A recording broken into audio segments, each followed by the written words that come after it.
Picture, for a moment, the last time you picked up a book in a bookstore. You haven't read a paragraph yet. You haven't read the first sentence on the back cover. Maybe you've just read the title, 5 or 6 words on the front of a book you've been holding for, 3 seconds. Probably about prediction, probably about brains, probably about AI, probably about business, probably with some math, but not too much. That's the show. The show you knew you predicted. Notes from inside the prediction and action loop with Reyna. Welcome to episode 1. I'm Cal. Over the next 10 weeks we're going to do something that, if it works, is more useful than another podcast about AI hype. We're going to build, together, a working mental model of how minds and intelligent systems actually work, and a vocabulary precise enough that you stop falling for the loud, overconfident things that pass for AI and management writing in 2026. That's the deal. The show is based on a quick start guide called The Book You Knew You Predicted. It's by Michael Polzin, and it leans heavily on a framework called Active Inference, set up in canonical form by Thomas Parr, Giovanni Pezzulo, and Karl Friston in 2022, drawing on a longer tradition in Bayesian inference and information theory that runs through David McKay and the variational Bayes literature surveyed by Aliana Marina and others. We'll cite them by name throughout the series. They're the originals. We are, on this show, applying their framework, not reproducing it. One ground rule before we go anywhere: the framework I'm about to introduce makes a lot of headlines do a lot of damage, so we're going to be unusually careful. When something is established, we'll say so. When something is interpretation, the author's reading of the evidence, we'll say so. When it's open question, we'll say that. When it's speculation, we'll flag it. When we walk it into business, we'll call it business translation, not a theorem about your company. We'll be saying these phrases out loud on the air all season. They're how this show tries to stay honest. Okay, let's start where the book starts, with you picking it up. Here's the small experiment performed on you a moment ago. The title of the book is The Book You Knew You Predicted, 5 or 6 words. By the time your eyes finished it, your brain had run through a great many possibilities for what could be inside, and chosen, with no conscious effort, a small handful that fit. Probably about prediction, probably about brains, probably about AI, probably about business, probably with some math. Now, here's the move the book makes, and that we're going to make together over the next 10 episodes. That kind of forecast is not a parlor trick. It's not a feature of clever, literate people. It is how perception works. Predictions like that are the default condition of being a brain in a body in a world.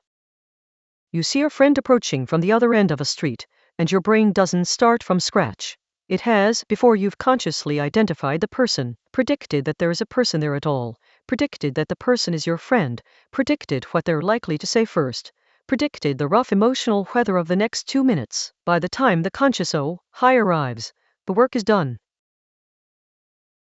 Once you start looking, prediction is everywhere in cognition. It's not a special skill, it's the default condition.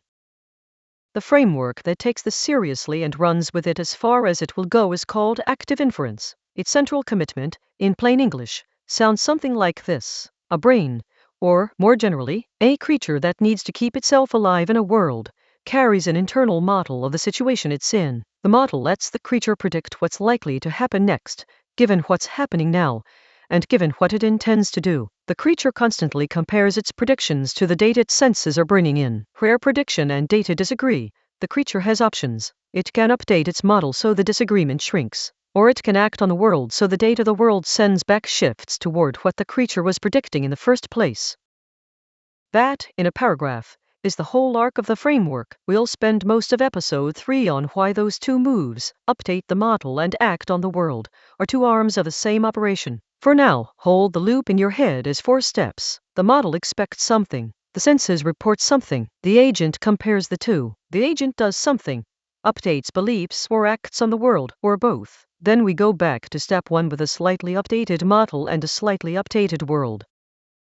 And it's running on a generative model. That's the framework's name for the apparatus the agent uses to make its predictions. Think of it the way you'd think of a flight simulator. A flight simulator is a structured set of expectations about how an airplane behaves, not the airplane, a model of the airplane. Your generative model of kitchen produces an expectation of certain smells and certain shapes and certain sounds.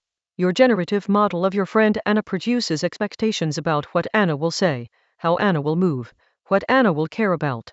Your generative model of this podcast right now is producing predictions about my next sentence. Here's a small example to make this physical. The minute something violates your prediction, a stranger in the kitchen, a smell that doesn't belong, a creak from a floor you thought was solid, you wake up, you pay attention. And, I want you to feel this. The reason walking into a familiar room feels ordinary is exactly because the prediction is doing all the work. The ordinary feeling is the feeling of low surprise. There's a strange way in which familiarity is the absence of news. Let's come back to the title, The Book You Knew You Predicted. It's a little joke, and it's the book's argument in 5 words. To know a face is to predict the face. To know a friend is to predict the friend. To know a job is to predict the job. To know a market is to predict the market. Now, and this is going to come back later, there's a corollary I want to put on the table. If knowing is predicting, then a person who has decided, deep down, that the world is hostile is going to walk into rooms in a way that makes the world a little more hostile to them. They're not lying, they're not manifesting, they're running a generative model that expects hostility and acting in ways that bring back data consistent with what the model expects.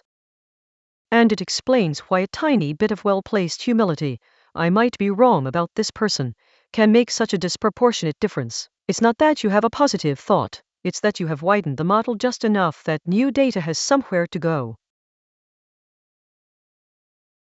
That move, by the way, the move that lets data into a model that was about to ignore it, is the move we're going to keep coming back to all season. It's the same move at the level of a person. It's the same move at the level of a team. It's the same move at the level of a company. Active inference is a long argument that move is what intelligent systems are doing when they're doing their job. Before we close, 3 things people commonly get wrong about this picture, even after they've read the introduction.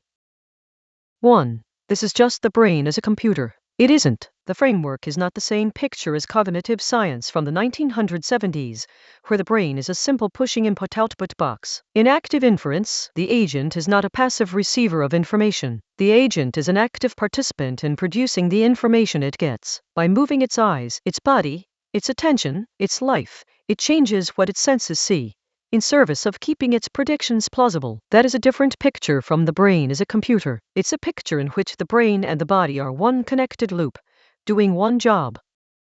2. This explains consciousness. It doesn't. We'll spend a whole episode on this in episode 8. But to be unambiguous now, the framework is consciousness agnostic. It explains perception, action, and learning in terms of the loop. It does not explain, and does not claim to explain, what it is like to be the agent doing the predicting. The hard problem of consciousness sits adjacent to the framework's territory. It is not inside it.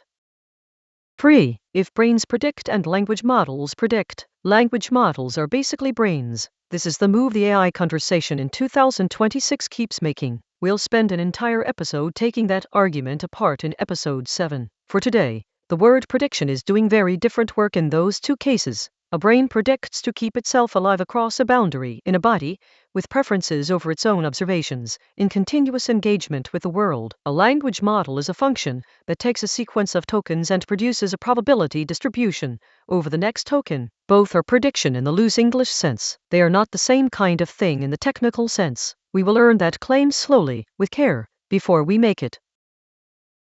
1 thing to take into your week.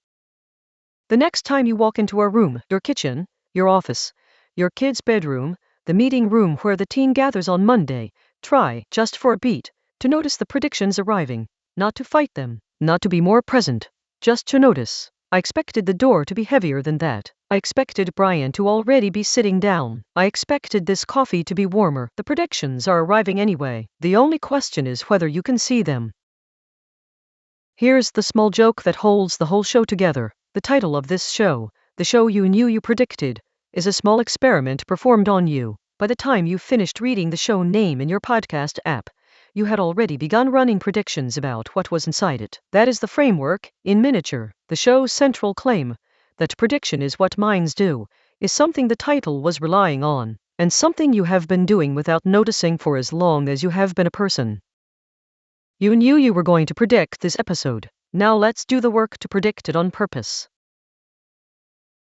Stay with us. Some of the people who will be doing that work with us all season are going to introduce themselves now. I'm Mira Vogel. I think about minds and bodies, perception, action, calibration. The conspiracy theorist and the anxious person and the overconfident leader are doing different versions of the same precision problem, and I will defend that claim in episode 4. Nair Okafor, I think about what we're actually building when we say AI. Episode 7 is the one I'm here for.